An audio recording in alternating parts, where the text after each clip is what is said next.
كيف سوى هالبلد الحلوة وهالمملكة الأكثر من رائعة. شايفين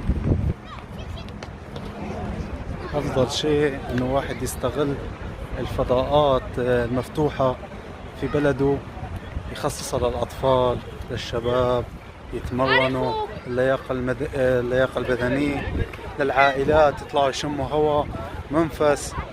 يعني كأنه عم بتسوي مشروع ترفيهي للعائلات ولكن مجانا بالساحات. مثل ما انكم شايفين أدوات للتمرين البدني، شوية ألعاب للأطفال، خلي هالولاد يلعبوا بهالساحات.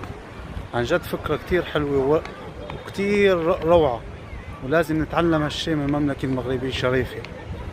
عن جد تحياتي لكم، تحياتي ناس المغرب. شفت الأجواء الحلوة على البحر، هي الساحة المفتوحة على البحر، حاطين وراء ألعاب الأطفال